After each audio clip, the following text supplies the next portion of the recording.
Hey guys, what is up? It's Dusty here, and welcome back to another crypto video. And I just want to quickly say I am very grateful for you all coming back to the channel. I see all you guys in the comment section, all the support, and yes, I want to do even more giveaways today. Let's try a $100 giveaway. If this video can get to 1,500 likes in 24 hours, it is just 3 simple steps. All you have to do is make sure you press the like button, make sure you are subscribed, and make sure you comment something down below. It is not hard, right? I want to do even more giveaways. I also want to do something crazy once we hit 15K followers or even 100,000 followers on YouTube. Thinking about a face reveal, thinking about some other stuff. You can always let me know your suggestions down below. But I also have a question, which is every time I've given some XRP away or something else away, nobody seems to remember. It kind of looks like that. We have done at least 70 to 80 giveaways on the channel. I wanted to say 100, but I'm not sure if we really got there. Yet it all seems to have been forgotten. And there's still often people asking like, do you ever give something away? We have done it so often. Yet I think the problem is I make 3 videos a day. And if I release the winner in one of them, the chance of people not seeing it is very big. So that's why just go follow me on Twitter. Then if I start to share it on there, everybody will see it. So come check it out, go follow. First of all, Ripple moves to prevent SEC from striking its defenses.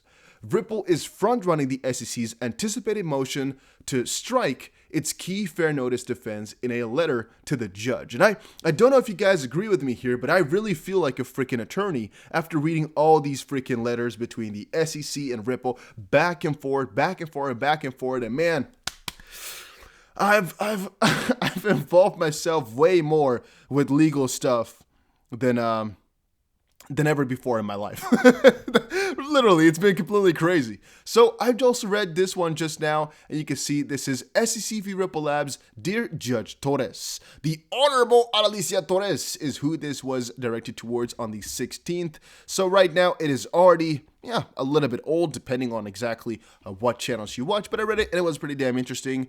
We respectfully write on behalf of Ripple Labs, the burden for striking an affirmative defense is incredibly high, and the SEC cannot meet it. Then, lack of fair notice is a well-recognized affirmative defense to a government enforcement action, and Ripple has adequately pled it.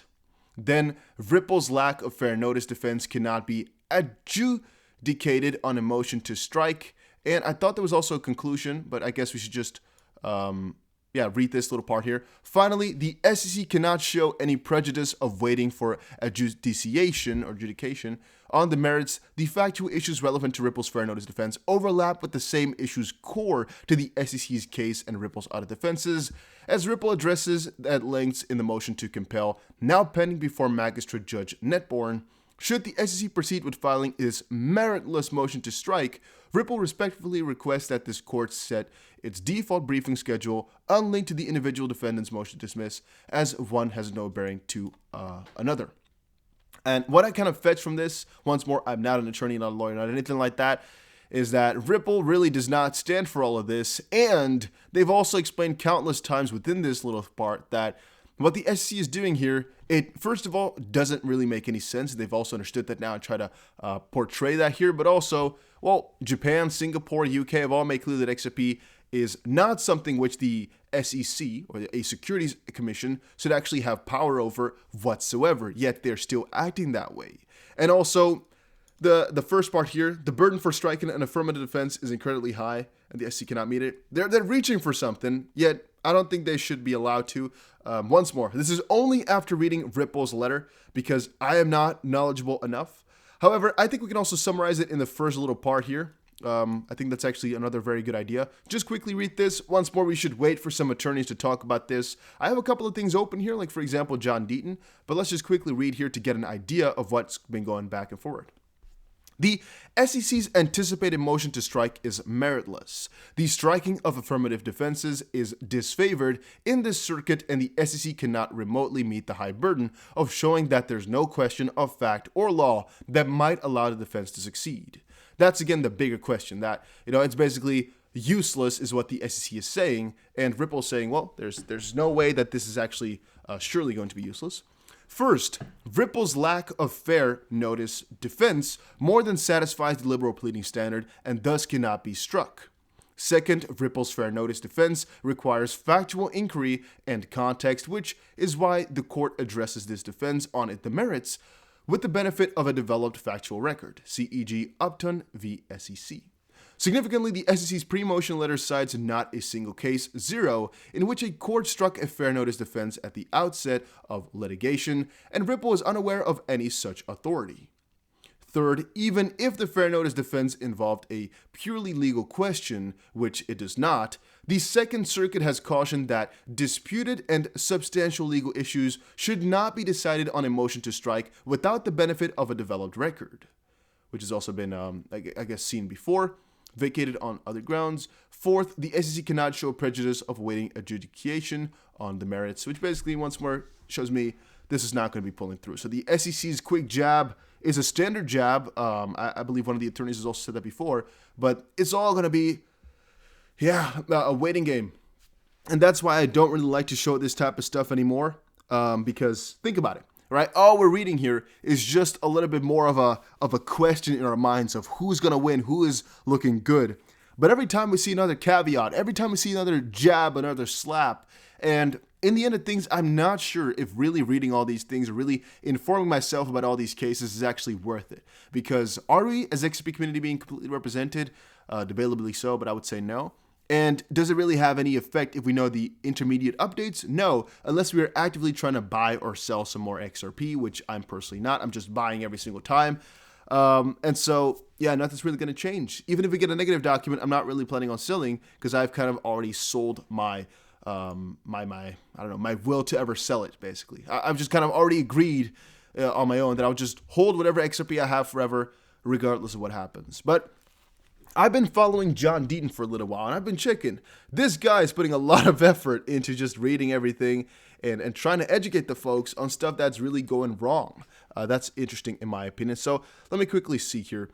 Jeremy Hogan earlier yesterday said, Attorney Deaton's motion to intervene is not DOA. The judge basically said he has to submit a letter first telling her what he is going to file before he files it. It's a local rule and honestly not very common. The motion can and will still be filled, which is a right nail on the head. However, that's not the important one. This is the important one. It actually shows a Cointelegraph article, which he said is wrong, which I think is kind of interesting.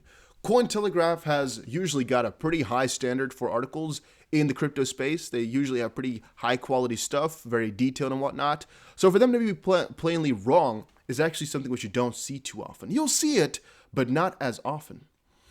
This article is 100% inaccurate and confusing.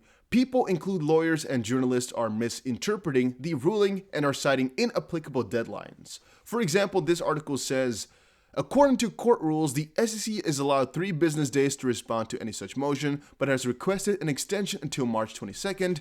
It is unclear whether this extension, if granted, would also allow any legal team representing XRP token holders to file another motion to intervene. Barring an extension from the court, XRP investors may not have a seat at the table going forward in the SEC case against Ripple. End quote. Why would the SEC need an extension to answer a motion that has been already denied? The March 22nd extension requested by the SEC is to respond to Ripple's 10-page pre-motion conference letter concerning their motion to compel production of documents. The extension has nothing to do with the motion to intervene. Finally, the deadline to refile the motion to intervene is not midnight tonight. Tune in. So that was actually one thing I was worrying about as well, but they've already explained all of that. Can I give you guys a good answer and everything? No. Just because I'm not too sure about all these dates and whatnot. It's all too technical in the law stuff for me. But all I can say is we'll see, guys. I'll just update you whenever there's something really important. For right now, though, it's not. Then Ripple, whose token was deemed illegal by the SEC, claims the agency is hiding internal records that would explain its views on crypto assets. I agree with them, all right? I agree with them. I do believe from a certain perspective that the SEC should show everything they've ever discussed about crypto if it's being requested, because why not? Why could they not just show everything they thought about Ethereum or Bitcoin? Why not? Or anything else, basically. Why does the SEC have something to hide? I don't get that. You might say, Dusty, it's a lawsuit. Think about it that way. Well, yeah, but still, even if it's a lawsuit, the SEC should be acting in our best interest. So if they lose, because of some information that they had, shouldn't that be a good thing for us, the people?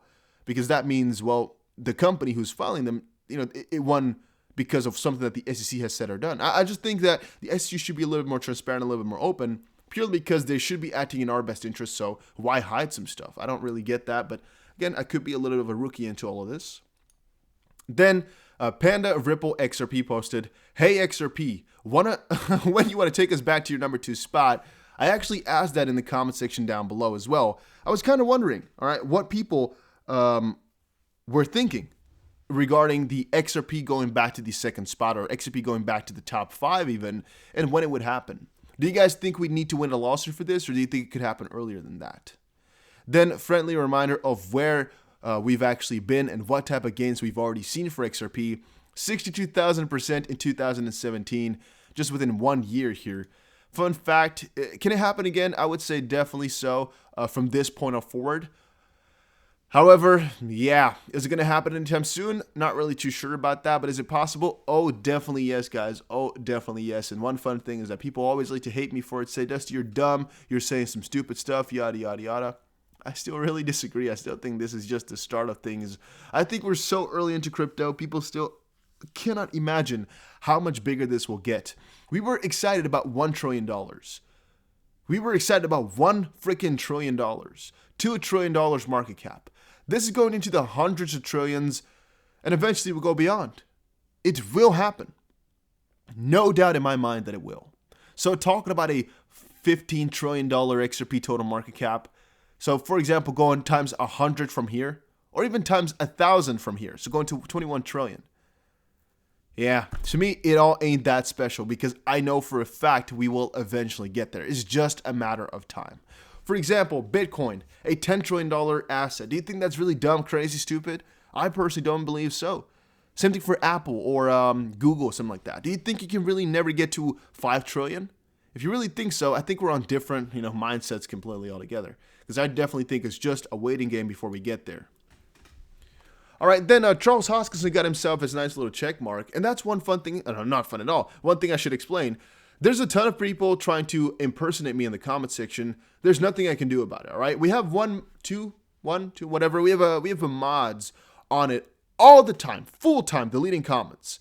But you know how many there are, guys? It's ridiculously crazy. So, again, it's not something easy to cover. I get a ton of emails with people asking me what's going on in the comment section, too many scams. Yes, there are. All you can do is just try to report them, and hopefully one day YouTube will come up and understand. Same thing over on Twitter. There's a ton of scammers. We cannot do anything about it. I luckily do not have that problem on Twitter, but most likely once we grow, we'll get that more, which is a good and a bad thing. It does show you have some attention of these scammers too. That's a kind of good thing. But in the end, it's really, really bad. I really dislike it. But what can you do? All you can do is warn people about it, which is what I'm trying to right now. And then Grayscale adds 10,000 Ethereum as pricing flirts around 1,800. Whale address is holding strong. Not really too relevant, though this one was more relevant. Grayscale adds Link, BAT, and 3 other products to their trusts. We've actually already covered this really a long time ago when we saw the filings from Grayscale. But in terms of price, it is interesting because we could have anticipated this one, right? Did it really work in the same way as Cardano? No. With Cardano, we really had a nice little profit in a week or so. So that was really great. With Link, I actually talked about this Grayscale edition like a month or two even ago when they made the companies for them, or when they filed with the SEC for them, I believe. So yeah, it was a little bit harder to time this and get the nice amount of gains for it. But still, those coins pumped like crazy. And luckily, I bought all of them in anticipation for it. And yeah, all we have to do for this one is just keep ourselves updated with whatever companies Grayscale is making, because they pump whenever they add some, which is logical though. But yeah, guys, that was it for today. Hopefully you all enjoyed it. If you did, make sure you press the like button and subscribe. Go check out GSX. It is the first gold backed crypto. I personally have a couple $1,000s in this. Right now, it's 10 cents a coin, plus 7% bonus, plus a 5% bonus for using my link. So go check it out. A link will be down below. And I'll see you guys again in another crypto video.